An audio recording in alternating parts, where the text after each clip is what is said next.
in order to save their lives. Well, what do you want to know, Linda?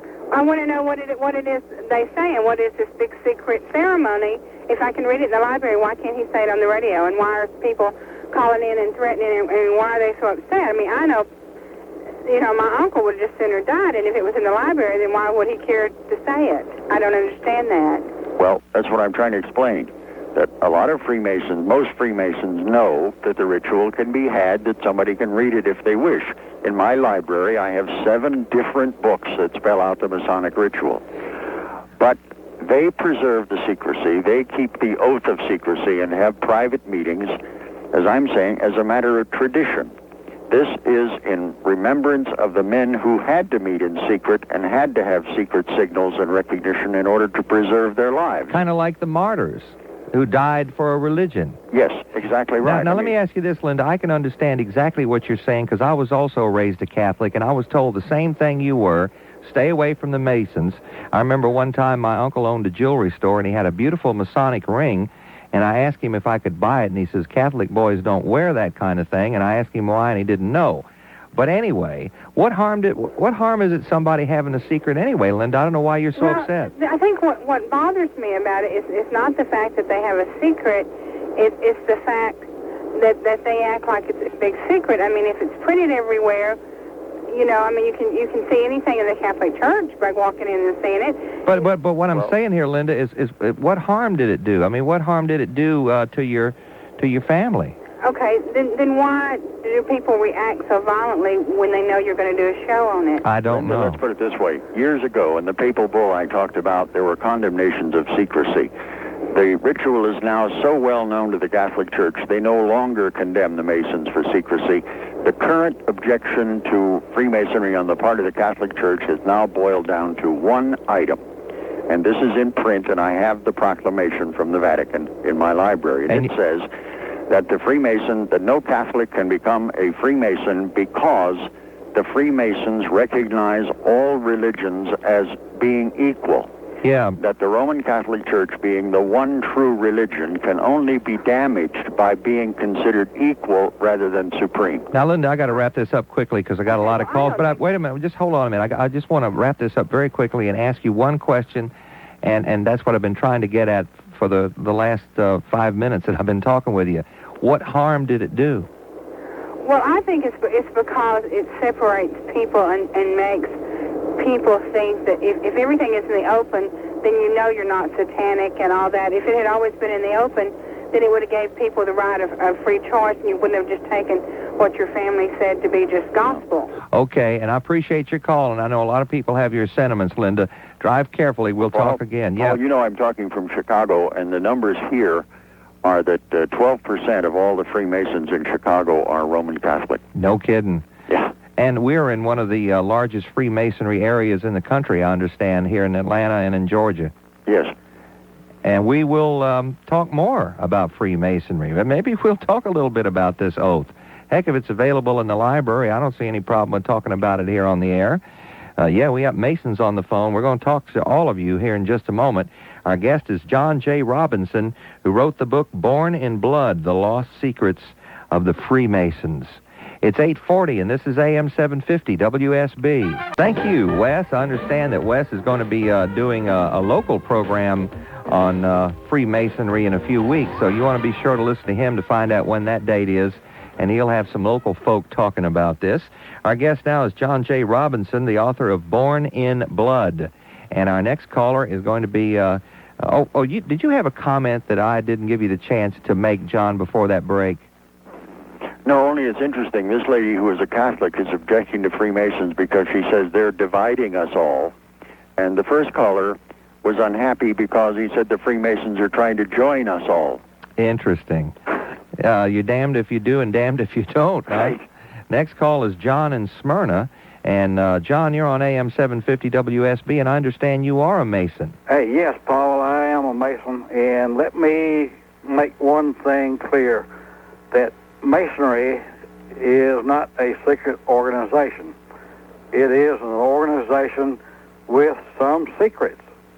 Now, those secrets are not even available to the average Mason that becomes a member of the Masonic Lodge. Who has the secrets? Those secrets are to be learned, to be studied by the Masons that are interested. Some join out of curiosity. Some join because it's the thing to do. Some join to learn. Well, now, how about the initiation to become a Mason? Is that a secret? That's not a secret, Paul. Like your guest said, the so-called secrets of Freemasonry that he is talking about is definitely printed. It's in a lot of books. But those are not really the secrets. The secrets have to be learned. And how far up do you have to go? I think, Paul, the gentleman is not speaking of secrets such as might be written down on a slip of paper. He's talking about, I think, that the secrets of Freemasonry that are learned is how to live a better life, how to improve yourself, how to be a better brother to others. That is correct. How to lead a life of charity. In other words, it would be like you can join a Christian church today, but you're not really fully and totally a Christian until you have studied, learned, read, thought about it, so that the secrets are a secret of life.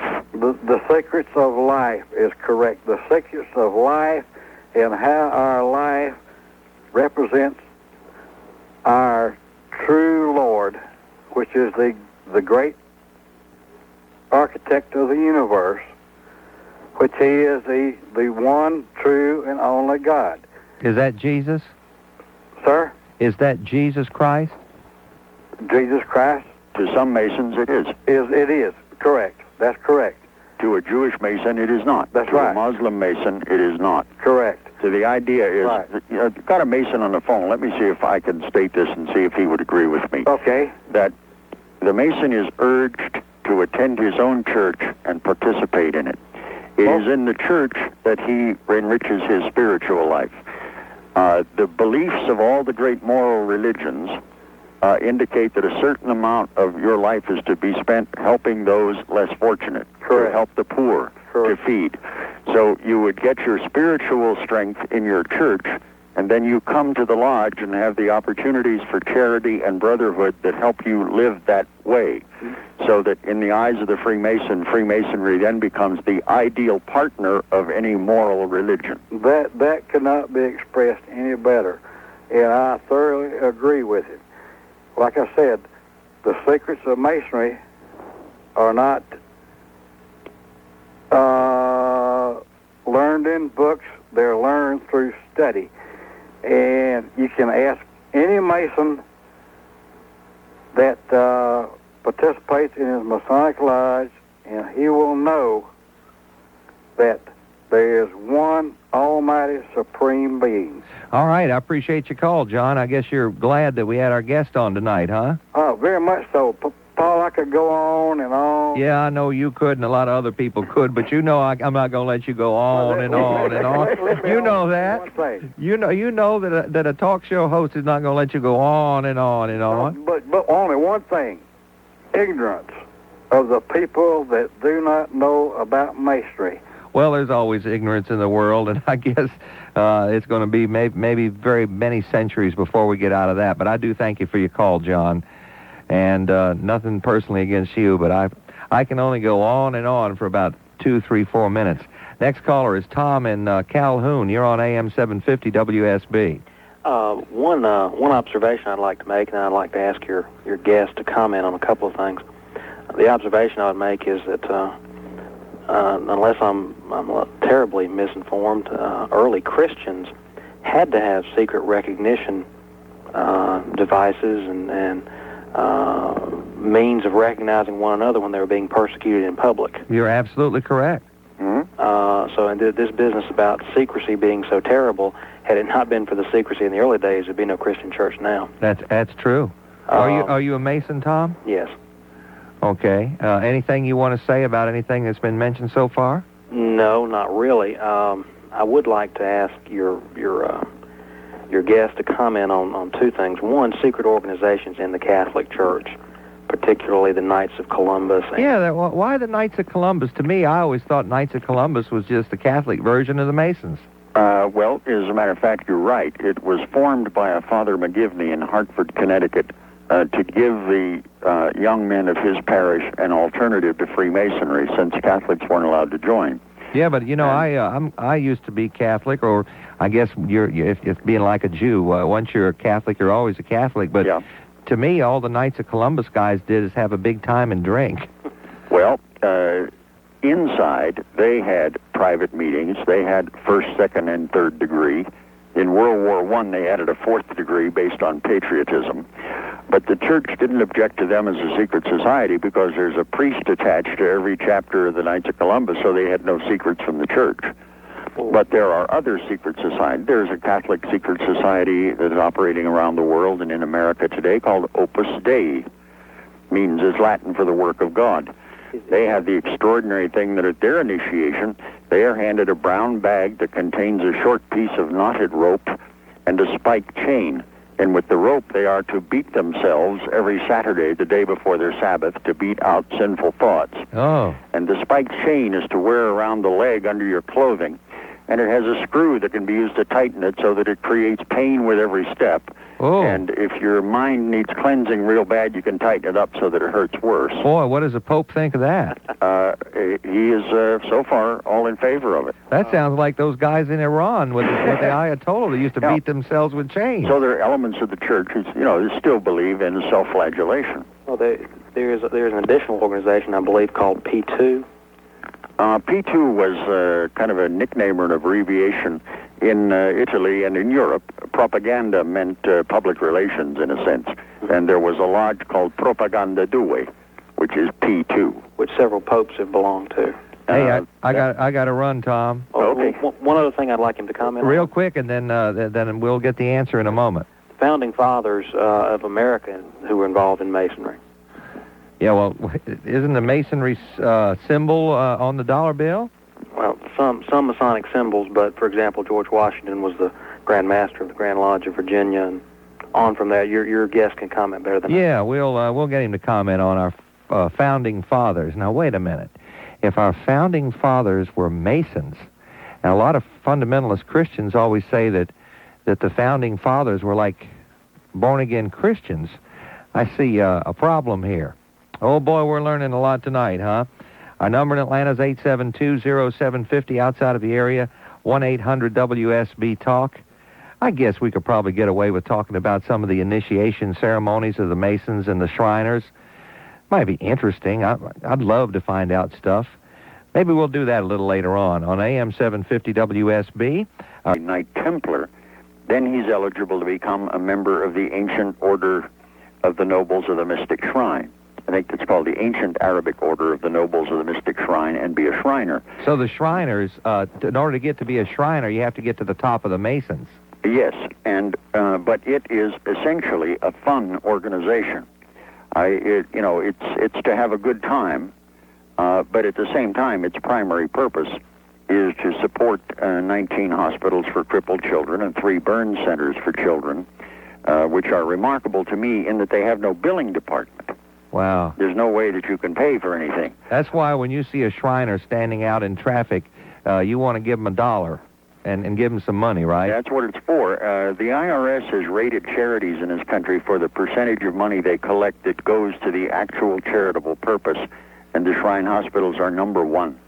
Yeah, they're great folks. Because they function with volunteers. But the thing is that they still, every Shrine temple will sponsor maybe a bagpipe band and little miniature cars and an oriental band and a brass band. And very popular in the South is the Special Shriners Hillbilly degree.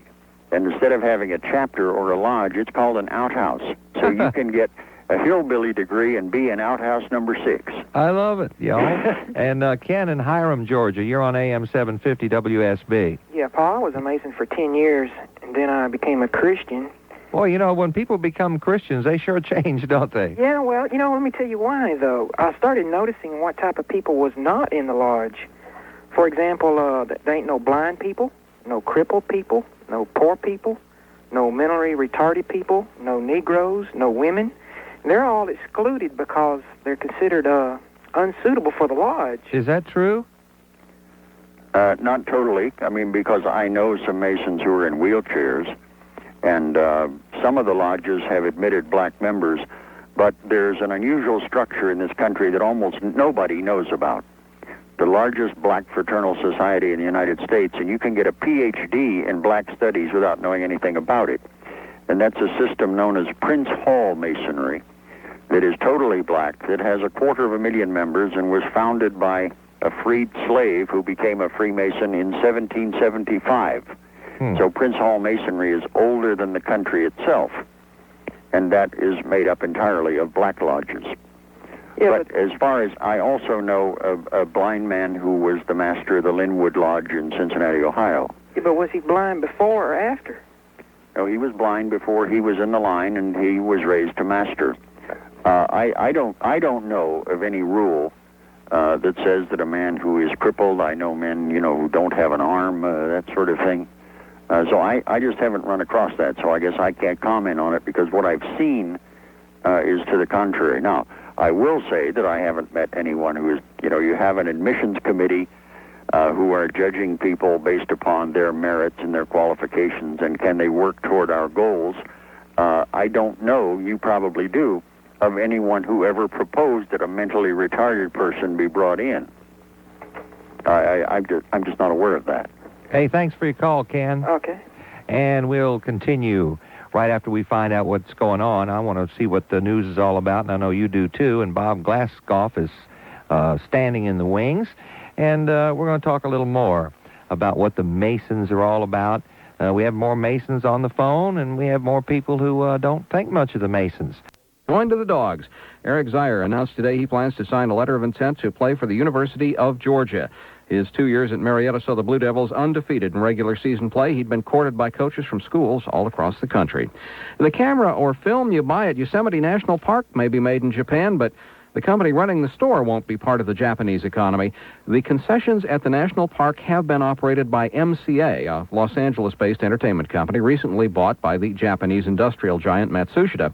Well, the deal announced today will have the concessions at the park not run by the Japanese, but by a nonprofit foundation. Be a part of our show. Call 872-0750. That's 872-0750. Now, here's Paul Gonzales. AM-750 WSB. Maybe you're like me. I had no idea that Masons and Shriners were so controversial. I had no idea that a lot of fundamentalist Christians were opposed to Masons. I always thought that Masons were basically Protestant people that the Catholics didn't like. So we were finding out about the Masons tonight, and our guest is John J. Robinson, who's authored the book Born in Blood.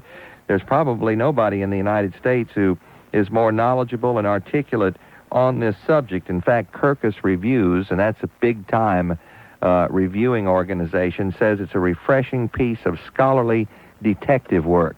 And I hope you're just as stimulated as I am tonight, John. You having a good time? Oh, yes. Let's go to Kathleen in Lawrenceville. And Kathleen, you're on AM-750 WSB. Hi, Paul, and hi, John. How are you? Fine, thank you. I think that now you finally have a Catholic who is proud of having a father who was a Mason. I was brought up Catholic and very strict Catholic. However, my father was a Mason, and he was Master Mason. And what he taught me, what little I could know, he put it in very few words. He said that religion is your own very personal relationship with God, and we call it God, and Muslims call it Allah, and Jews call it Jehovah. But if we believe that there is only one, then we are all referring to the same God, and Masons believe in a great power or a higher power called the architect of the universe. So we all believe in the same. The bottom line is it's always the same God. And he told me that Masons believe that progress is not possible unless it is based on respect towards individuality, social justice, and solidarity between men. Now, what country was your father in? Italian, where Masonry is really very, it's a no-no. You're right. Yes, and being a very Catholic country, of course. Gosh, they also, and he also told me that the architect of the universe has given to man the greatest present of all, that is freedom, and that no one has the right to take away that present, and that's the origin of honor and dignity. And when I went back to Italy this past July, my father passed away, but I asked my brother-in-law, who is also a Mason, and his son is becoming a Mason, that to give me some reading material, and I got, well, whatever he could give me and whatever I was allowed. But I never felt threatened by the secrecy, and I never wanted to know more than I was allowed to know. Kathleen, thank you. I like the way you expressed yourself, and I'm glad you're a first-time caller on the show tonight. Thank you. I enjoyed your show. God bless you. Bye. Next call is going to be, let's see, how about John in Roswell? Hello, John. You're on AM-750 WSB. Yes, this is John Otis in Roswell. John. I have served on a major Presbyterian denomination for several years on a study committee studying Freemasonry, and I've written about a 380-page book. Oh, I have to have you on the show sometime. And would just like to basically state that the major contention that we have had, our denomination and many others have, is that the theology that is expressed in the lodge is contrary to the theology of the Bible, and that's the major contention. And the denomination was what, sir? The entire Presbyterian denomination? Well, it was the denomination that I served on the study committee was called the Presbyterian Church in America, and the Presbyterian denomination that I'm a part of now also has the same findings. Our findings were approved by the General Assembly of the denomination. So you're saying mainline Presbyterians shouldn't be Masons? Well, I don't want to speak. Our particular Presbyterian denomination would not speak for all Presbyterianism. Yeah, because, we were talking the other night about the Reconstructionist movement. There is a branch of the Presbyterian Church which has become very, very conservative, which is very unlike the mainline Presbyterian churches. Are you part of the mainline Presbyterian group or this other group? Well, I don't want to speak on part of mainline Presbyterianism as such. I really don't want to spend all my time talking about this. No, but I need to find out where you're coming from, because my father happens to be a Presbyterian, probably one of the most liberal persons that you would ever meet. And there are also other Presbyterians who support this Reconstructionist movement, wanting the Bible to take over America. And those two are very, very different groups of people. But anyway. Yeah, I'd be interested, too, in knowing what the gentleman found. How would you define the theology of Freemasonry? Yeah, in 25 words or less, tell me the worst stuff about the Masons. Okay, the theology of the Masonic Lodge is basically that it believes in a syncretistic God, that you can worship God in many different ways. As long as you believe in one God, regardless of be it Christian, Muslim, Hindu, whatever, is okay in the lodge. Also, the means of salvation that is purported in the lodge is contrary to what is revealed in the Bible. Let me see. I haven't written a 380-page book, but let me see if I can be psychic. Well, I don't know if that's work of the devil, too. What you find wrong with it is because true Christianity is the only thing you have to do to go to heaven is to accept Jesus Christ and your Lord and Savior, and that the Masons believe that good deeds are what you're supposed to do, right? That's correct. That's correct, right? Okay, well, there's one addition to that, gentlemen. If the Freemason did not have to avow his belief in God first, then that concept would have more going for it. Yeah, and but what he's saying is, what the Freemason is saying is good deeds coupled with a belief in God. They don't feel very good about certain denominations who say, if I accept Jesus Christ as my personal Savior, I can hold up a liquor store on Saturday night and it's okay.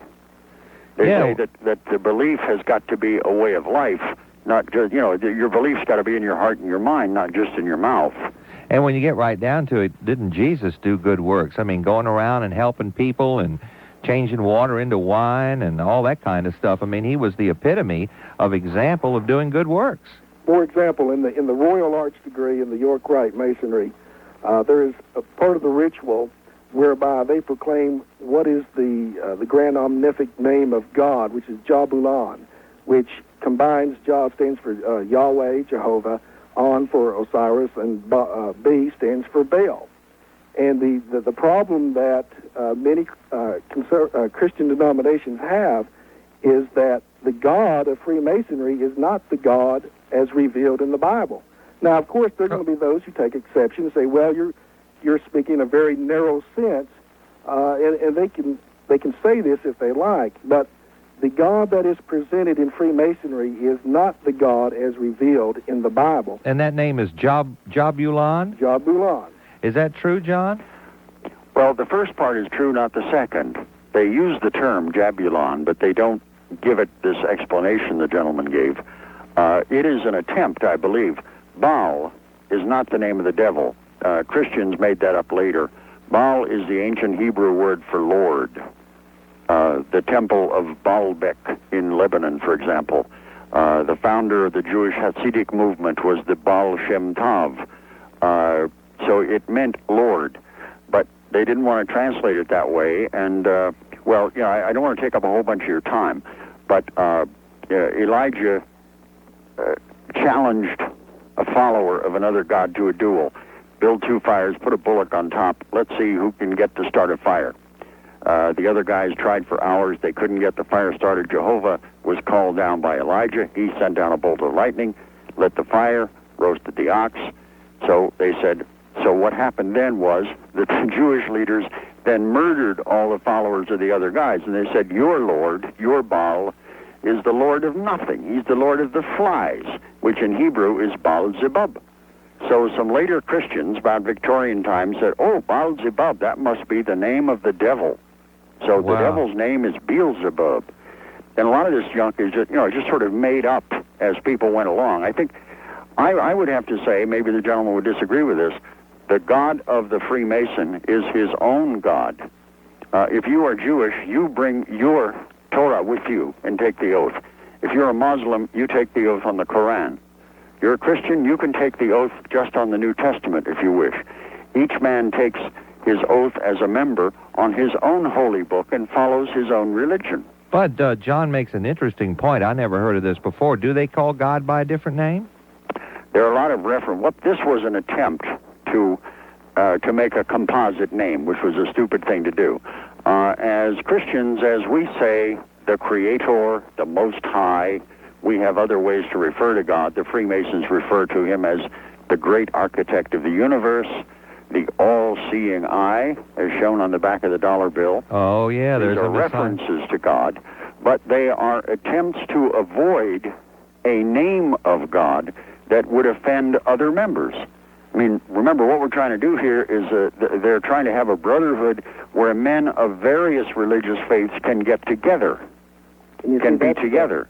That's one of the major contentions. Yeah, and that's one of the major reasons why there's been so much killing and murder and everything else on this earth, is because people aren't together. And don't you realize, John, that's the same kind of attitude that you're perpetrating? You're saying that you got the only thing in your Christianity or your particular Christian denomination, and that has been responsible for more deaths than any other reason in the history of civilization. No, I would say that's incorrect. Oh, I would say it's still going on today. It's still going on today. What do you think has been happening in Beirut?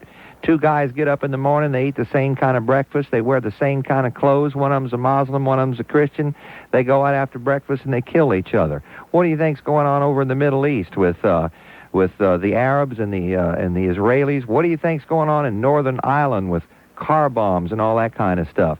That kind of separatist attitude is the reason why the civilization on this earth is being held back. That's why we continue to be a primitive society. Have you ever thought about that, John? Of course, but it's wrong, and it's too bad that those around the world who perpetrate violence in the name of Christ have the name quasi, quote, Christian, when in reality they are not following the guidelines of the Scripture, and Christ would not claim them as his own. Well, all well and good, but the point still remains that Christianity has been responsible for the Spanish Inquisition and all that needless death back in the days of old. The Muslims are just as guilty, and this kind of separatist attitude, now that I put this together in a wider perspective, the message that the Masons are trying to portray is a message of brotherhood. And people like you who, put down this movement are just, and I know you don't mean it, but you're subtly perpetrating this. Are you really saying, John, that, which I've heard from some others, that brotherhood is only possible between Christians, that a Christian cannot be in brotherhood with a Muslim or a Jew? Well, we need to define brotherhood in two ways. All men are brothers in the sense that they are creatures of God. But then the Scripture talks about brothers. Creatures of their own God, or are they all creatures of your?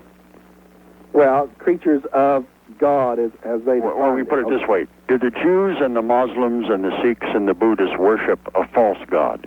Well, according to Christians, yes. Okay. And so what you have is a brotherhood saying, hey, how you believe in God is your own business. We're not going to talk about it here. We're going to try to find a way to live and work together. Do you really think that would get Jesus upset?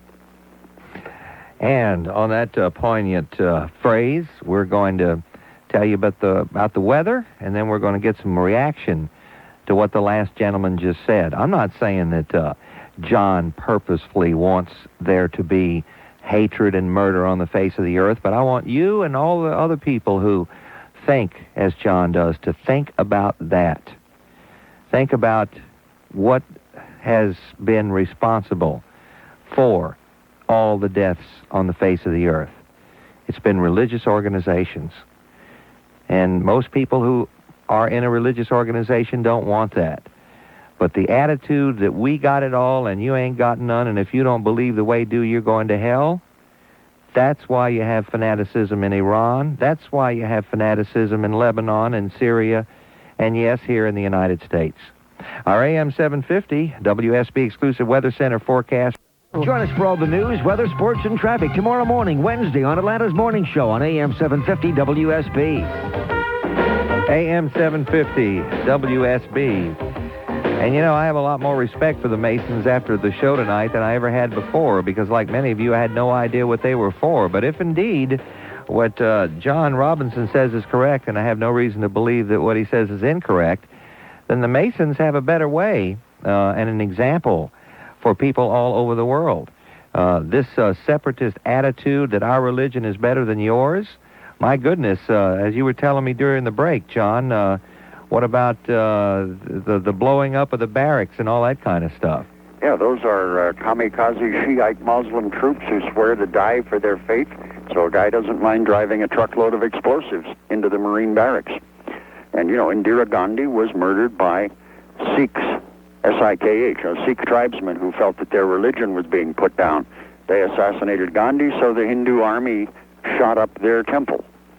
And the Buddhist Tamils are being chopped up by Hindus on Sri Lanka right now. And, we saw all of us together when Jews were worshiping in front of the Wailing Wall, and some boys poured out of the Al-Aqsa Mosque on the Temple Mount, by the way, which is the temple that's built on top of the Temple of Solomon, and started throwing rocks on the Jews. And we Christians need to, in our own ways, stop throwing rocks, don't we?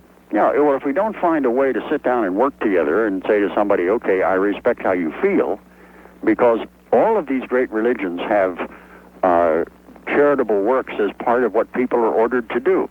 In Judaism, to do an act of charity is to earn an automatic blessing of God. Muhammad said that part of every man's income had to go as an alms tax to the poor, not to the church to be spent to fix the roof, directly to the poor. And Christ said, for inasmuch as ye do for the least of these my brethren, ye do also unto me. So we have moral religions who say that you're supposed to live a particular way. So people die over the fact that they really can't swallow the charity and forgiveness and brotherhood that they claim to believe. Yeah, nothing wrong with the religions, just the people in them. Yep, well, people have to find a way to feel better. Either my high school is better than yours, my father can beat up your father.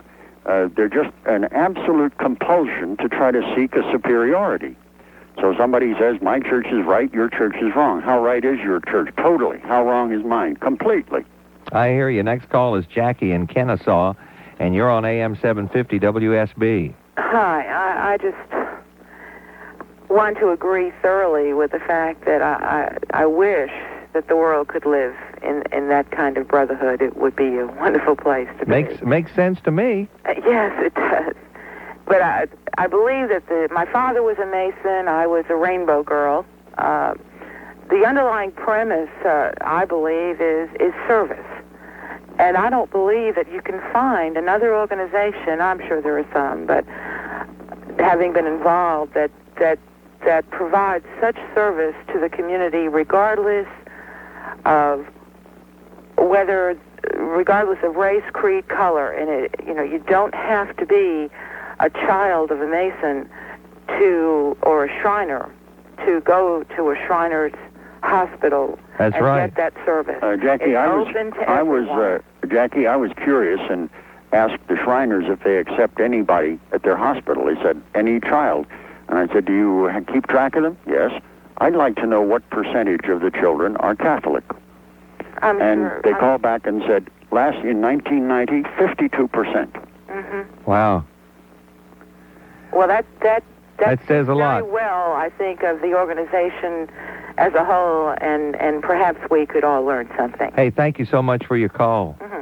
You know, one thing, Paul, that nobody's mentioned so far is that the 13 colonies were so separated on the subject of religion and so intensely competitive, one faith against another, that it took the Founding Fathers years to convince 13 legislative bodies that there should be a law guaranteeing freedom of religion.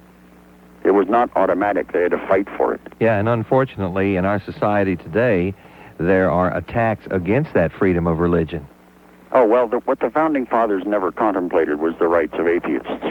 Mm-hmm. We had a situation up here in Genoa, Illinois, where the United Appeal cut out the Boy Scouts because the Boy Scouts say, on my honor to do my duty to God and my country, and they said that was unfair to atheists. Our number in Atlanta is 872-0750, and anywhere else, 1-800-WSB-TALK.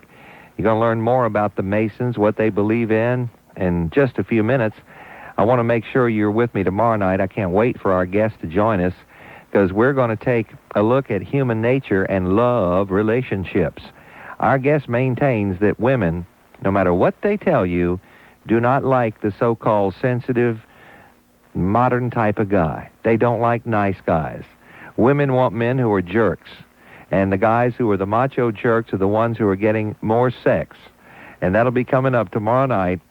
I especially want you women to call in and let me know if what our guest is saying is true. He says he has more dates than anybody, and he used to be the Phil Donahue, Alan Alda type, and now he's more of the macho kind of guy, and he's doing better. So that'll be tomorrow night. Thursday night, Ingrid Newkirk, the founder of PETA, People for the Ethical Treatment of Animals. She believes that you should never eat anything that has a face, including fish. Not even fish, not even shrimp. Anything has a face, don't eat it. No, I don't know. Maybe I don't know about a head of lettuce. Anyway, it's 9:29, and this is AM-750 WSB. Atlanta's most dependable station for news. Around the clock, we're the local news leader, with reports every 30 minutes, and we break in with updates. AM-750 WSB, Atlanta's news, weather, and traffic station. Depend on it. Hello, I'm Barbara Bush. How many times do you criticize friends for not pulling themselves together? What you see may be the warning signs of a mental illness. Last year, 1 American in every 4 families suffered from some form of mental illness. And what's really tragic is that so few got help, because 2 out of 3 people who get help get better. Learn to see the sickness. Call 1-800-433-5959 for a free booklet, a message from the American Mental Health Fund and the Ad Council. Depend on WSB Atlanta. The Wes Minter Talk Show. It's compelling, and it's informative and entertaining. 1 to 4 p.m. weekday afternoons on AM 750 WSB, Atlanta's leader for news, weather, and traffic. It's 9:30, and with a quick update, here's Bob Glasscock. Good evening. President Bush is calling on Congress to go on the record in support of the use of force in the Persian Gulf. In a letter to congressional leaders, Mr. Bush says that would underscore that the U.S. stands with the international community against Iraqi aggression. A group of congressional Democrats has drafted what one aide calls a stay-the-course resolution. One source says it would specify that U.S. troops could fight if attacked or provoked, while insisting that Mr. Bush must get congressional authorization to attack under any other circumstances. They're bracing for trouble in the Baltic republics. Officials in the 7 republics are asking their people to prepare for civil disobedience against Soviet troops that have been deployed to stop draft evasion. A noisy day for the Henry County Commission ends with a vote to bring back a county police department separate from the sheriff's control. The sheriff was given patrol duties in the county 5 years ago. The governor tells lawmakers the state needs to go on a financial diet. In DeKalb County schools, the superintendent says it's going to take a financial fast, no spending for the next 90 days to avoid spending more money than is available. And Charmin Harmon heads back to court tomorrow. Former Atlanta Falcon and local sportscaster Harmon Wages faces a hearing in Florida for violation of probation of a 1985 drug possession charge. AM-750 WSB, the only station with our own helicopter and airplane.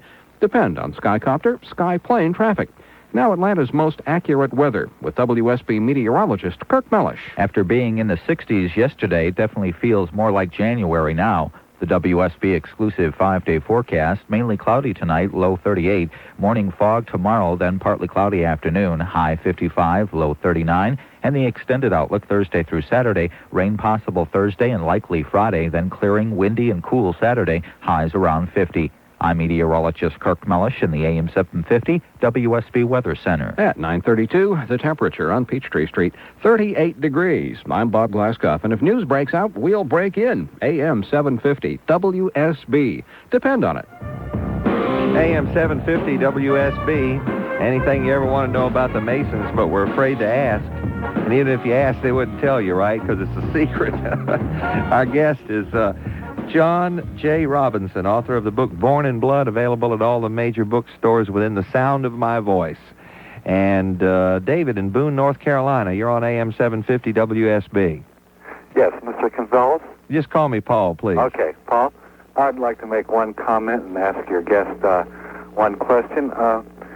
In reply to some of your callers who seem to want to debate about the rightness or wrongness of Freemasonry, and particularly the ones who are calling with a Christian belief, I'd just like to say that I think a lot of the misunderstanding that has arisen is in the idea that God has to have a name that we can call him by, whether it be Allah or Buddha or Jehovah. And I think this is where a lot of confusion enters. I think God is infinite, and I believe the ancient Jews would not even speak his name for this reason. They only used symbols to designate his name. That's correct. And I think, I think Jesus himself said, don't worship me, don't glorify me, don't look on the body. He warned them against this. He says, look at the Spirit, but they had not achieved that and could not see the Spirit, so they misunderstood. And that's all I would like to say on that subject. And I've read a number of books recently regarding Freemasonry, and one that I can think of in particular is Holy Blood, Holy Grail. Have you read this book or heard about it? I have. Okay, well, it goes back into history and talks about the Knights Templar and the Knights Hospitaller and secret organizations, the Rosicrucians and the Priori de Sion. They mention this group, and they tie it into somewhat of an idea about the Freemasons and the Zionists have this idea that they want a one world government. You hear this talked around by some fundamentalist group. Yeah, that's the one world government is the boogeyman. Yeah, right. And I was just wondering how this all came about. If there's any truth to it whatsoever, is there a world conspiracy? There isn't, David. Yeah, let me try to deal with it very briefly. The American Revolution was led by a Freemason, George Washington. Another Freemason on hand was Benedict Arnold. The Texas Revolution was led by Freemasons, Steve Austin, Sam Houston, and Davy Crockett. Their enemy was General Santa Anna, who was a Freemason. The greatest enemies of Napoleon were the Duke of Wellington in Spain and they had two different people that were handicapped, and they had to take them up the stairs in a chair or a wheelchair in order for them to attend lodge. And these men went and picked them up at their home, took them to lodge, and carried them back. I also know that there's two men that had Alzheimer's disease that these men go and pick up and take. They also give them duties. I also know at this same particular lodge, there was a young boy who was blind, who was initiated and is now a Mason and goes to that lodge every meeting night. Well, you know what probably happened, Barbara, is the preacher that talked to that caller probably told him a pack of lies. Well, my belief in this, either they were rejected when they filled out a petition, because the very first question on the petition of a Masonic lodge says, do you believe in the existence of a supreme being? That is your very first question that they ask. I'm also an Eastern Star member, and that's the first question that is asked on the Eastern Star. My daughters were also Rainbow Girls, and that is the first question that was asked on the Rainbow Girls petition. To be a Rainbow Girl, you do not have to be a Master Mason's daughter. You can be anybody, a friend of a rainbow. And like I said, I have worked in these bodies now for about 20 years. I know what they do. Barbara, I thank you so much for your call and the information you passed along to us tonight, okay? Okay. Thank you. Bye-bye. Barry in Buford, you're on AM-750 WSB. Yeah, Paul, how you doing? Fine. Listen, I was just going to say I was raised in a Christian family. A couple uncles were preachers, but my grandfather was a Mason. He was a Shriner. I had uncles that were Masons, but I was also a Demolay. And I was going to ask your guest if he knew what a Demolay was. Yes, well, the Demolay is an order for boys that, just as the lady described the Rainbow Girls, the boys do not have to be the sons or relatives of Freemasons, but they're sponsored by a Masonic lodge. It's for boys 13 to 21 years old, and it is named after the last Grand Master of the Knights Templar, who in that suppression and torture we were talking about was burned at the stake in 1314. He was Jacques de Molay. And it's named after him, a man who died for his faith. Barry, thank you for calling. Mm-hmm. Gene in Atlanta, you'll be next. And about Masons tonight. And we have a man who can give us a objective point of view, because he's not a born-again fundamentalist, and he's not a Roman Catholic, and members of those groups, some members of those groups are against Masons. You might mention I'm also not a Freemason. And also not a Freemason. Our next call is Randy in Ellijay, and John, that's the home of some of the best apples. You know, we all hear about Washington State apples, but we grow some wonderful apples in Ellijay, Georgia, don't we, Randy? Yeah, we've got plenty of them for you. Come on up. Yeah, boy, they are good. Well, first of all, I would like to say that I am a Christian. I've read John's book. He's made a couple statements where he believes Freemasonry is a religion on one page, 250, and on another he says it's not. I don't think I ever said it was a religion. It says, as shall be seen further in the investigation into the religion of Freemasonry, disagreement with the teachings, and so on. Well, there are religious aspects. Anything that opens with a prayer and closes with a prayer and calls on their God for help. Yeah. It looks like it'd make it religious. Yeah. But my point is, I'm calling up, and I want to commend you on your historic work. I thought it was excellent. But on your theological stance, I think you're dead wrong.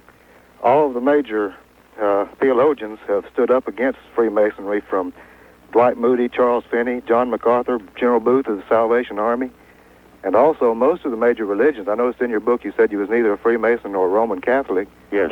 And you've taken some stances in your book against Protestantism. Well, no, you want to lay it out. I was raised a Scotch Presbyterian. Uh-huh. And I use the word Scotch because that's different, because we weren't allowed to play cards and couldn't hum. The Lutheran, the Orthodox Presbyterian, the Mennonites, even the Quakers, the Mormons, the Baha'is, which is Universalist, take stances against Freemasonry. Well, among the people that I interviewed, and can I show this research, were Freemasons who are a Methodist minister, a Presbyterian minister, a minister of the Assembly of God of the Church of Christ, And, of course, one of the most famous ministers of all, Norman Vincent Peale. Yes, well, he's universal, too. Yeah, so I interviewed people who rejected it. Mostly, the strongest rejections I found were from fundamentalist Baptists, stronger than Catholic priests. And then I interviewed perhaps 15 or 20 various denominations of Protestant ministers who were themselves Freemasons. Yes, sir. I wish you'd went to the authorities and got their statement. Well, what do you mean authorities? And also, Ankerberg never naively said that it was Satanism, at least not publicly. He said in my presence, he said the Freemasons are idolatrous, blasphemous, and the Antichrist. Well, that might have been private. And he also said it was on the air, Randy. Yeah, I have this on tape, and he also said if you give your money to the Shrine hospitals, they're going to spend 85% of it on those parties and conventions, which is a blatant lie. Well, I've heard some told tonight, and I am a Christian, and I love Freemasons. Don't get me wrong. Yeah. But good works don't get you to heaven. And Jesus said that he was the light, and Masons say that all outside the lodge are profane. And we're not so much against the secret oaths, but they swear by their head. No. And they Freemasonry swear that their tongue be torn out and their stomach be torn open. And, how can it be That's an unfortunate old term that I wish they would abandon. But when why don't they take it out if it's just symbolic? Yeah, the Freemasons, relate to the Temple of Solomon. And the Latin profanum means outside the temple.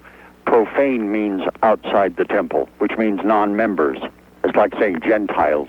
Well, why don't they change that word today? Because all the dictionaries say that it's unhallowed, lacks affinity to God. Well, they're not going to do what I suggest, but I think there are some things like that they could easily dispense with.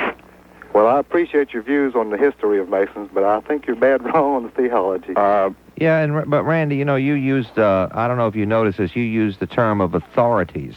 And would you consider John Ankerberg to be an authority? Well, yes, sir. He's got degrees in comparative religion. From where?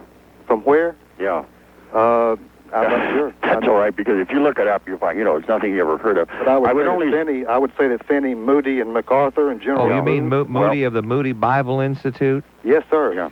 Sir, I would only say this to you, that it is absolutely impossible in this world, as it is now constituted, to come up with any belief that will be respected and loved by everyone. And I would suggest that Jesus Christ didn't manage to do that, and it's not likely any fraternal society will. Wasn't it Ankerberg who blew the whistle on Swaggart? No. No, so I believe it was Baker. No. Swaggart blew the whistle on Baker. There was a man whose father was a much lower level of evangelist. His revenues were something like $2.5–3 million. The story is that Jimmy Swaggart was setting out to knock off the competition. So he dumped him and then went after Jim Baker, and that man whose father had been destroyed by Swaggart followed him around and took the pictures as he came out of the motel. Yeah, it seemed like Ankerberg's name was in some of that, but maybe I'm mistaken. But since Jesus was the only one that ever beat death, if people started saying that gravity pulls in another direction, isn't that dangerous? Well, all I'm saying is that on the subject of theology, no one will ever come up with any creed or belief that everyone in the world believes in. Hey, thank you for your call, Randy, and I have to come up and get some of those apples. Okay, come on up, brother. Hey, take care, buddy. Bye-bye. Get some of that fermented cider. No, I think LJ's in a dry county. Gene in Atlanta, you're on AM-750 WSB. Hi, Paul. Hello, Gene. I was late tuning in, and I didn't catch your guest's name. His name is John J. Robinson. Mr. Robinson. Yes, ma'am.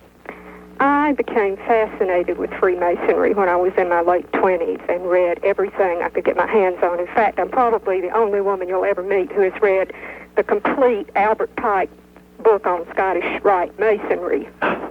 And he had a wild mind. I'm sure you know. Yes. And he wrote an awful lot of fantasy. But yes.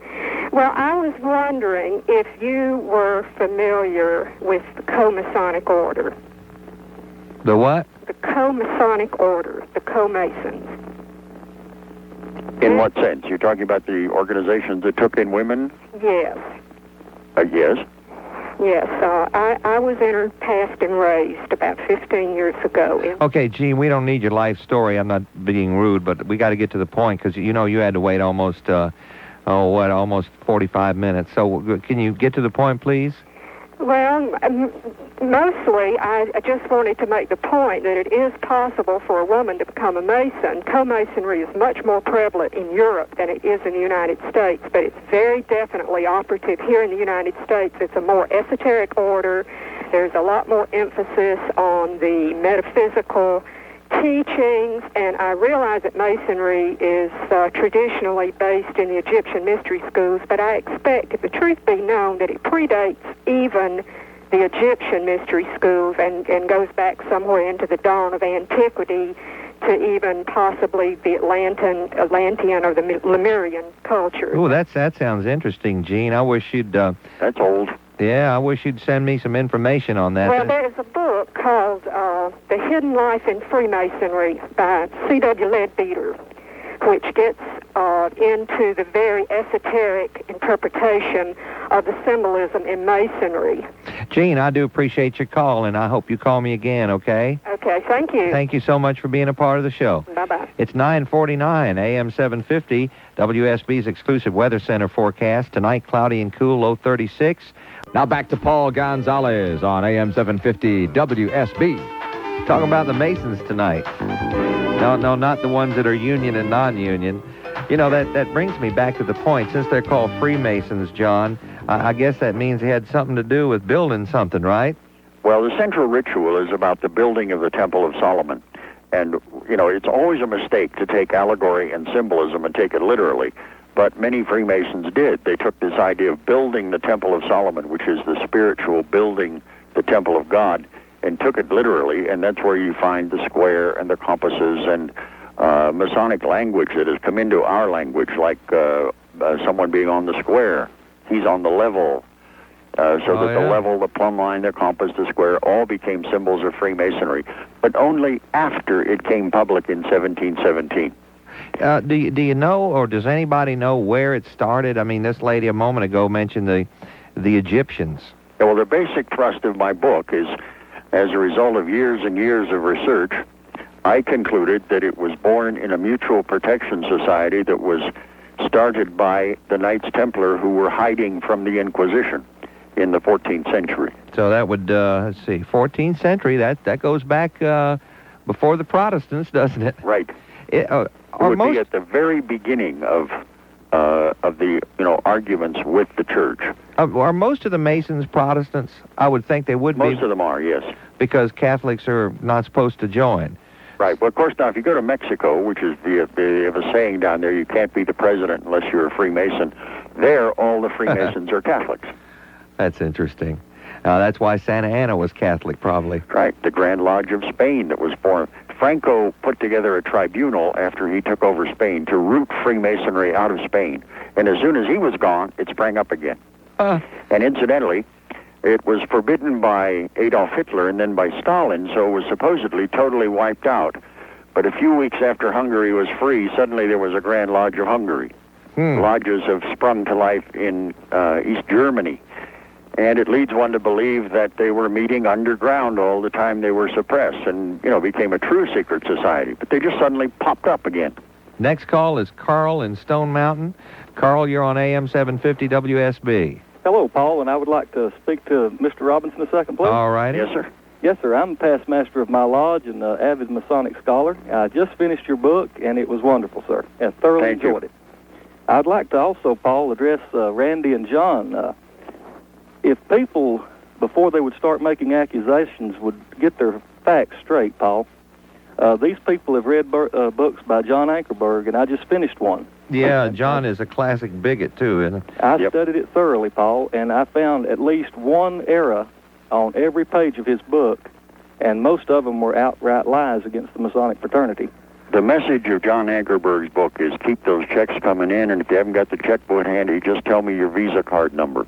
Yes, sir, that's correct. And, Paul, I thoroughly have enjoyed tonight, and Mr. Robinson, congratulations on a wonderful book. I thoroughly enjoyed it. And, by the way, Paul, I'm a Roman Catholic. Doggone it. I guess... hey, there you go. Can you still... did you tell your priest about it? Yes, sir, my priest. In fact, before I joined the church, I told my priest that I was a Mason, and he talked about the good work we did over at our Scottish Rite Hospital. Isn't that We're very great? proud of that. Can I ask you just one question, sir? Do you find anything at all in Freemasonry that is contrary to your being a good Catholic? No, sir, not one thing. In fact, it complements it. Being a Mason will make a good Christian a better Christian. Being a Mason will make any man a better man if he lives. And by the way, Masonry doesn't have a theology or a doctrine. It's a philosophy of life, of what's right and true and morally correct. And as our founding fathers stated in the Constitution, which, by the way, was written by Masons, it will make you a better person, and it has made this country a better country because it is got more good people in it. Carl, I'm so glad you called and that you like our guest book. Paul, congratulations, and thanks again, Mr. Robinson. Very, very well written. And I want to thank Freemasonry there on Stone Mountain for supplying all those bagpipe bands. Yes, sir. Take care. Thank you very much. All right, our guest will stay with us into the I next... decided if it weren't for the shrine, Paul, bagpipe music would have died out. And those of us of Scottish ancestry appreciate it. And as I was getting ready to say, great. And I'm a past master also. I would like to ask Mr. Robinson, what was his thoughts on blacks in Masonry? Because I find that it really is a segregated organization, which I'm in, because most white Masons don't recognize black Masons in the Brotherhood. And I noticed in one book it said the son of a slave shall not be made a Mason. You know what, though, Jim? What it is, that was from the Middle Ages when they said a free man born of a free mother. A serf in the medieval times was traced by who his mother was. But anyhow, this gentleman who's on the phone now, Paul, is a member of Prince Hall Masonry. Is that right, Jim? No, I'm a Scottish Rite. Oh, really? You're not Prince Hall? No, I'm not. Well, if you're in it, how could it be segregated? Well, because I've noticed in some of the books, which is the older literature that I found, and it just said that a man born in servitude couldn't join a Masonic order. No, what it actually says in the rule is a free man born of a free mother, and they meant a free man who was not a serf of someone else hundreds of years ago. But there are no men left in America who are not born of a free mother. But Jim, you had no problem getting into the Masons, right? Well, what I'm trying to explain to you is that I'm telling you from my own personal experience. A lot of white Masons do not recognize blacks. And, you see a lot of people talking about the Masonic as a great Christian organization. The Masonic order is based on a Christian belief, and it is not a Christian organization. Right. Okay, what I was trying to get at with this guest, if I can, for just a moment, sir. You say you're a Scottish Rite Mason. Yes, I am. Do you belong to a lodge? Yes, I do. Okay, is your lodge, what percent of the members of your lodge are black? 100%. Okay, that is what is called Prince Hall Masonry. That was founded by a freed black named Prince Hall in Boston in 1775 when he was taken into an Irish regimental lodge. And when the regiment had to leave, of course, leaving him stranded, he applied for a charter to the Grand Lodge in England and was given the charter as African Lodge number 429. And we will be right back with more information about Masons. I'm certainly learning a lot of new stuff tonight, and I hope you are too. Got an excellent guest. He's been a guest on some big-time radio shows, including the BBC in London. And, of course, now he's hit the big time, WSB in Atlanta. And Bob Glasscoff has the news coming up, and then we'll be back with more on... Temperature on Peachtree Street is 38 degrees. Light word just into the AM-750 WSB News Center. In fact, a bulletin from New York. Rod Carew, Gaylord Perry, and Ferguson Jenkins have been elected to baseball's Hall of Fame. Again, baseball's Hall of Fame. 3 new members, Rod Carew, Gaylord Perry, and Ferguson Jenkins. Now, more of Sound Off with AM-750 WSB's Paul Gonzales continues. I'm Bob Glasscoff. Then if news breaks out, we'll break in. This is Atlanta's news, weather, and traffic station, AM-750 WSB. Depend on it. AM-750 WSB, the 50,000-watt Clear Channel Voice of the South, presents Sound Off with Paul Gonzales. To be a part of our show, call 872-0750. That's 872-0750. Now, here's Paul Gonzales. And one of the hottest shows we've had in a long time, The Secrets of the Freemasons. Our guest is John J. Robinson. Several of our callers tonight have read his book and given it high reviews. Kirkus Reviews says it's a refreshing piece of scholarly detective work. The name of it is Born in Blood. Look for it at your major bookstore or even your small bookstore. If they don't have it, ask for it. They'll get it for you. We were talking a little bit about blacks in Masonry. How many black Masons do we have in the South here, John? All right, this is one of the least known parts, not only of Freemasonry, but of black history in America. The black system of Freemasonry that has, primarily in the Southeast, has 250,000 members. Now, it started in 1775, before the country started. Wow. It was it was the strongest single factor in the Underground Railroad of smuggling slaves to the North. All of the black regiments in the Civil War and afterwards had Masonic lodges inside the regiment. The black regiment that marched into South Carolina, for example, had a lodge inside the regiment, and the sergeant major was the master of the lodge. The 9th and 10th Cavalry in the West, who were called the Buffalo Soldiers by the Comanches because of their black kinky hair. So they were each had a lodge inside there. So we're talking about the largest black fraternal society in the United States. It has existed as long as the country has. It has included people like Ralph Bunche and the founder of the African Methodist Episcopal Church. And the reason I find it so fascinating is it is not included in any book, any textbook on black American history. I find that you can get a PhD in black American history and start teaching a course and never have heard of the largest single fraternal society in black America. That's but the frustration of the gentleman who just called, and I think it deserves a moment of address. In the United States, there is no central Masonic authority. It's in 50 different pieces. George Washington declined to be the Grand Master for the United States. He became Grand Master of Virginia, so each state has its own. The Grand Lodge of South Carolina can't tell the Grand Lodge of North Carolina what to do. Okay, so now we have this black Masonry with 250,000 people, totally unrecognized by white Freemasonry. Then, in the past couple of years, the state of Connecticut, the white lodges said, we recognize the black lodges in a spirit of brotherhood. Immediately, the Grand Lodge of Louisiana said, we're not going to have anything to do with Connecticut.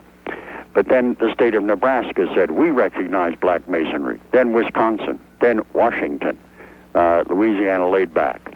New Jersey took in some black members into the white lodges and had a lawsuit filed by Masons in Mississippi. So out of the 50 Grand Lodges, the 50 states, only 4 of the, what we might call the Orthodox or white Freemasonic Grand Lodges have recognized the black. And, I had to say to some Freemasons, this could kind of tarnish what you're saying, because if you really believe in universal brotherhood, you can't really have limited brotherhood. Now, you is or you ain't, And I think that may be what was frustrating that gentleman when he said, why don't white Freemasons recognize us? I can only tell him that over the past 2 years, 4 states have, and they'll be discussing it. There's a meeting of all the Grand Lodges in the country in San Diego in February, and that's going to be the major topic of discussion. Well, yeah, that's certainly something they should do, because it is definitely hypocrisy, isn't it? Yes. I mean, we've got all this religious fighting and brotherhood of religions, and they need to, we all grow up and we all learn, don't we? Yeah, I don't think that, Jesus Christ probably wasn't a pale blonde. No, he probably was a very Jewish-looking guy and probably pretty dark skin and kinky hair. Yep. And we were talking about George Washington being the head of the Masons in Virginia, right? Right. So let's go. What do you say we go to Virginia and say hello to Michael in Richmond? Hello, Michael. You're on AM-750 WSB. Yes, hello, and I hope that you are both doing well tonight. We're doing great. Is it cold in Richmond tonight? Yeah, it's pretty chilly. It's on the border, though. We usually get the borderline cases of half rain and half snow, so... You had any snow recently? No, we actually have been spared. We've had a couple of ice storms. Oh, we get those in Atlanta once in a while. We hate them. Well, I've been listening intently and very interested because I haven't known too much up till tonight about the Masons. I just wanted to comment on a couple of things, and then if there's time, I realize that you have limited time with each person. I'd like to ask about Reconstructionist Presbyterians. I was really interested about that. But nonetheless, I want to point out that it seems to me that brute beast or common sense should tell us that we shouldn't be doing harm to people, like bombing embassies and so on to get to heaven. Or to get peace. That to me, that just makes no sense at all, and I hope that you both agree with me. Of course. Okay. So I should think that internally we should know, or at least be recognizing that to do something like that to another is basically to be doing it to yourself.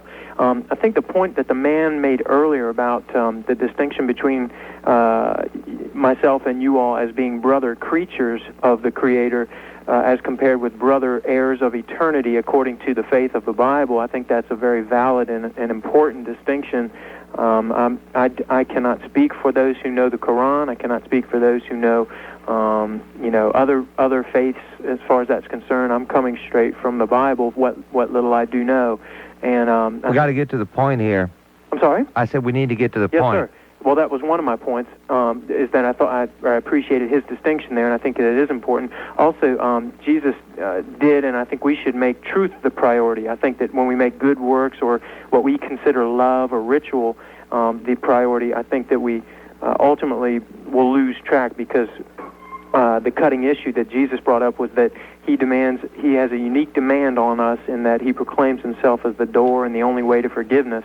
And so, just coming from my standpoint and my understanding of the Bible, is that's the cutting issue. And I'm not against good works. I'm not against doing the right thing. Never, But ultimately, what Christ came to say is that I'm the way, and if you choose any other way, whether it be good works or another door to God, you're missing the way. And that's my understanding of the Scriptures, and I would appreciate it if you could tell me what Reconstructionist Presbyterians... Oh, okay. There are 180, I believe, Presbyterian churches, not regular Presbyterians, but a certain brand of Presbyterians who belong to the Reconstructionist movement, and these people, from what I understand, believe that the Bible should be the absolute control over society. Basically, these folks believe that the United States should go right by the Bible. Well, there's a big problem with that because, of course, we have separation of church and state. Thanks for your call, Michael. Warren in Snellville, you're on AM-750 WSB. Good evening. How are you? Oh, we're doing just fine. I'm sure enjoying your program tonight. Thank you, Warren. I just thought I'd like to make a comment here on maybe hope shed a little more light on this, being a Mason myself. Well, just as the churches, are not totally made up of born-again Christians, Masonry is the same. And, well, we believe that Jesus Christ was born, he started his church, and he died on the cross, he shed his blood for our sin, and we believe that he's known throughout the world. And this thing about Hinduism and Buddhists and Jewish people, it's not looked upon like that, because there's Christian Jews in the world, and over in Hindu, or the Hindu, over in India, the Hindu religions and stuff, you can read in the papers sometimes how Hindu people are killed because of their belief, their newfound belief in Christ. And, well, what are you saying, Warren? Well, I'm just saying that because one is born in India, it doesn't make him a Hindu, And but there's a lot of Masons who are over in India, and when Masonry first started, we had to go into hiding. Yeah, we know all that. We've said all that, Warren. What's the point? Well, the point is that we are also Christian people. Well, that's what our guest said, that Masons are a group of people who are Christians and Jews and of other religions, right? Uh-huh. You don't have to be a Christian to be a Mason. Well, to start out, no, you have to have one firm belief, and that's in God. There's the one God. But you don't have to be a Christian. We believe that, well, let's put it this way. When Christianity where Masonry was taken from, was the old King Solomon's temple, before Christ was born. Right. We've already discussed that, Warren. But the bottom line is you don't have to be a Christian to be a Mason, right? I believe yes. There's Christianity here in the United States. That's not the answer. I think what he's saying is he would prefer that you be. Yeah, you would prefer that Masons would be a Christian, right, Warren? Okay.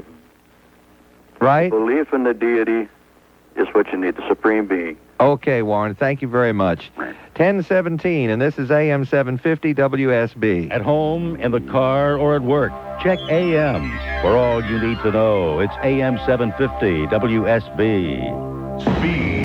B's exclusive Weather Center 50 WSB. Yes, hi, Paul. Hi, John. How are you doing? Let me make a little adjustment here. Hold on just a second, Betty. Now I can hear you fine. Go ahead. Super. There was so little known for so many years. I'm glad you've written this book. The only thing that I ever knew much about was example. My grandfather was a 33rd degree. I'd like for you to speak a little bit about the degrees. Yeah, how long does it take to get up there? Well, it isn't a matter so much of time as it is work, but she's talking about Scottish Rite Masonry that begins with degree number 4. That is for the Master Mason who has passed the first 3 degrees, and he works his way up to the 32nd degree. Is it kind of like being a Boy Scout, working on being an Eagle Scout, right. But 32nd degree is the highest he can attain by simply working toward it. When she says her grandfather was a 33rd degree, that degree is bestowed only as an honor in recognition of meritorious service, and it's done, with quite a ceremony at a convention and everything else. So it's the 33rd degree is sort of like getting a medal for meritorious service to the cause of Freemasonry. So, is there any general amount of time that it takes to go up through these degrees? No, it's more effort than time. Are we talking about effort in terms of good works? Well, in terms of, there's a great deal of learning and ritual and passing through one phase after another. But as far as the 33rd degree is concerned, that would have to be, really, it's a reward for a life of service. Okay, Betty, thank you for the point. Thank you. Chuck in Lilburn, you're on AM 750 WSB. Yes, good evening, gentlemen. How are you? Oh, just fine. I'm a Mason also, and I had noticed in the earlier part of your program that you said that the Christian church or whatever is against Masonry.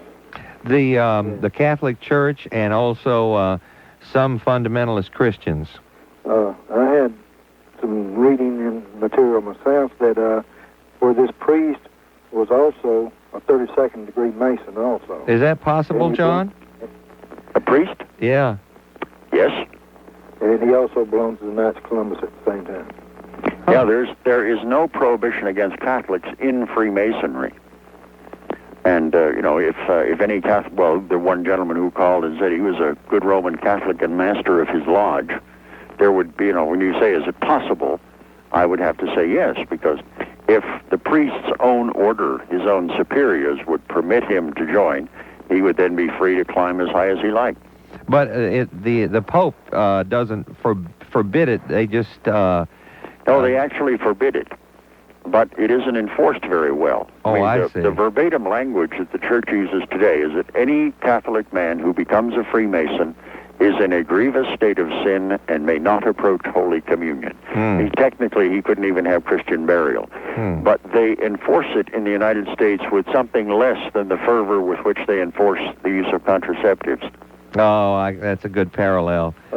Thanks for your call, Chuck. If I could, one more thing. All right. I'm also a Baptist minister, and I know several other Baptist ministers that are Freemasons, and we are not against Freemasonry whatsoever.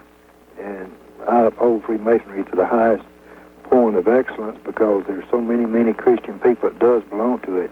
Well, this may have something to do with the fact that Baptists are autonomous. That you don't have, even though you have the Southern Baptist Convention, you don't have one person telling all the Baptist preachers what to do, right? That's right. So when you said, John, that some of the Baptists are against it, that's not all of them, right? Well, I said some of the Baptist fundamentalists of the Independent Baptist Church. For example, John Ankerberg, who hates Freemasonry, is a fundamentalist Baptist. That's true. There is some people that is strictly against Freemasonry, but I know so many people that is for it. And the man over in Snellville just now, the question that you asked him You do not have to be a Christian to belong to Masons. I'm quite sure that there is more not really Christians than... Well, I'm delighted that you called because, we just had a gentleman who said, I'm master of my lodge and I'm a Roman Catholic and I find nothing in opposition to Catholicism and Freemasonry, and you are a Baptist minister and you find it compatible with your faith. That's great. That tells us a lot. I'm really glad that you called us, Chuck. I sure appreciate y'all taking the call. Well, you take care. Y'all have a good evening. You too. Don't forget, you Bell South customers, you can call our talk shows for free. The number's 872-0750. It'll be a free call on your Bell South mobility phone. John in Marietta, you're on AM-750 WSB at 1024. Yes, sir. I just had a couple of quick comments. I'm not a regular caller to talk shows, but had to jump in this evening. First of all, I would like to clarify I am a Knight Templar, York Rite Mason, and also a Shriner. And just to answer your question from a little bit earlier, I started on this trip through Masonry back in June and went all the way through York Rite Masonry and the Shrine right now. Boy, you worked hard, didn't you? Well, sir, it's not necessarily the amount of work you do. It's the amount of knowledge that you want. It's really a desire for more knowledge in the Masons. This gentleman calling, Paul, being a Masonic Knight Templar, might feel a bit frustrated that everybody talks about the Shrine Hospital. The York Rite Knights Templar have an eye foundation they support that provides the money for cataract surgery for people who otherwise couldn't afford it, and also research into the eye diseases of children. The thing that they're following is the prevention of blindness. Yes, that's correct. In fact, I got a letter today from my commandery, which stated that there had been over $1 million spent on 500 Georgians through the eye bank this past year.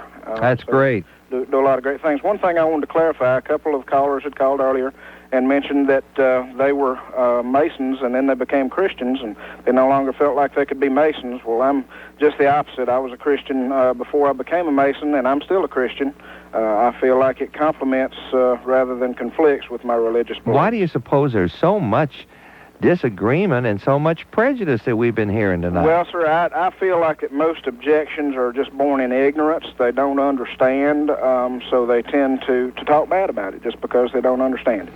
Well, and a lot of people who are extremely religious, I think, are not mean people when they criticize and their prejudices because they act out of fear, don't you think? Yes, sir, I believe so. Don't you think, John, that has a lot to do with it? I think that people who embrace a religion should experience a great expansion of their lives, but many of them do the opposite and become very narrow-minded. Yeah, and shut out everybody else. I had a biblical scholar on my Sunday show, and he said that Christianity has a tendency to make good people better and bad people worse. And I think there might be something to be said for that. Well, one interesting thing, the one thing we learned from the New Testament is that Jesus Christ was all forgiving in every instance, and it's impossible to believe that somebody who really believes that could pounce on hatred and bigotry. Because they're saying, I do not forgive you for not believing the way I do, right? Hey, John, thank you for calling. Okay, one quick thing, if I may. Real quick, Yes, sir. Recruitment is forbidden in the Masons, at least in the Georgia Grand Lodge. All men must come of their own free will and accord, so we're not making anybody a set knowledge for knowledge. You're not going to knock on my door on Saturday and give me a tract, right? No, sir, I sure won't. Okay. But I'll sure take your money for the Shrine Hospital. Okay. Well, I always give the money every time I see those guys standing out on Briarcliff and Druid Hills. I can tell they're Shriners because they got those funny hats on. I always give them at least $1. And I appreciate your calling. That's something to get all the way up there. Just since June. That's pretty amazing, isn't it? And we will continue to tell you more about Freemasonry here in just a few minutes, try to dispel some of the myths. So you stay right here on AM-750 WSB. Those have been pretty terrific, too, haven't they? They've been great. They really have. I think that the people who have called in really have been more informative than I have, with their contributions. That's what makes this sort of thing most interesting. Well, there's one thing about it, and I'm not just doing this in a bragging way, but this show, I am convinced has the best callers of any show in America. I mean, we've got a cross-section of people, and they're, for most cases, except for a few nutbrains who call from time to time, really super people. And so we tip our hat to our terrific callers tonight. Jody in Cartersville, you're on AM-750 WSB.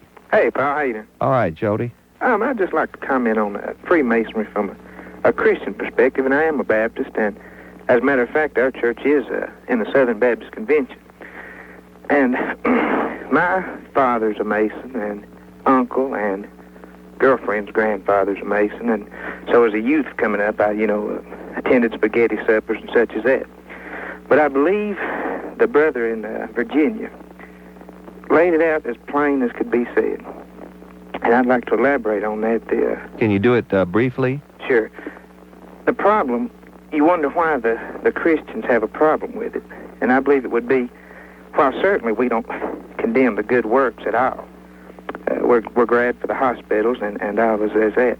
But the problem is it embraces the other religions in a sense as we are commissioned by Christ in Matthew 28, known as the Great Commission, that Jesus is the way, the truth, and the life. So what would you like for the Masons to do? Just go out of business, Jody? No, certainly not. Certainly not. I would just assume, I would have rather them take on the way of maybe the Lions Club or something, drop religion from it and just concentrate on the civicness of it, because as Christians, if we can't worship with these other religions and say that they're going to heaven. Yeah, but the Freemasons aren't worshiping. Well, I thought they said they had an altar that our religions worshipped at the same altar, which you applauded. Well, what they said was that in order to become a Freemason, you have to avow your belief in God. But that how you believe in God and how you practice your religion is your own business. And far from worshiping together, they have a rule that you're not allowed to discuss religion in the lodge or try to talk any other man out of how he worships God. Well, if you can't discuss religion in the lodge, I bet they wouldn't let you in, Jody. Oh, yeah, that... Because I would just bet you that you would be discussing religion in the lodge, Jody. Go ahead. Well, that would... Well, I might have misunderstood, however. But... Well, that's at the root of a lot of the prejudice that's going on. It reminds me of some hateful books and films that have been going around the country against the Mormon people, and you'll never find a better group of people than the Church of Jesus Christ of Latter-day Saints. I mean, the ethics of those people is one of the best of any religious group in this country, and there's a bunch of mean, nasty, prejudiced ministers who've written all kinds of lies about the poor Mormons. And the Mormons, they mind their own business, but this kind of thing is I just don't see how it could be Christian. I mean, it's just, to me, and of course, you are, you have your opinion and I have mine, but to me, putting down somebody else's religion is terrible. Well, we don't want to put it down. That's grounded in the Bible.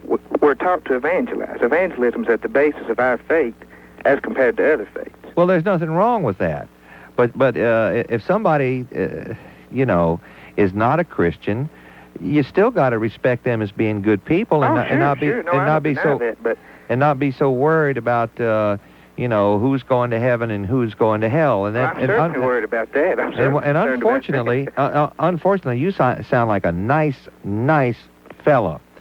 But to some people listening to our show tonight, and you're doing what you're saying is in a nice way. Saying that you're better than everybody else is arrogant. I understand that. It is. It's just it conveys arrogance when somebody says, "Well, I don't want to go and be with a bunch of people of another religion." Don't you think that's kind of arrogant? It may be perceived as arrogance. And I don't want to be with them, don't want to have friends with them. And I know you don't mean it to be that way. I'm sure that in your heart you don't wake up in the morning and say, hey, I want to be arrogant and I want to feel like I'm better than other people. But that's the message.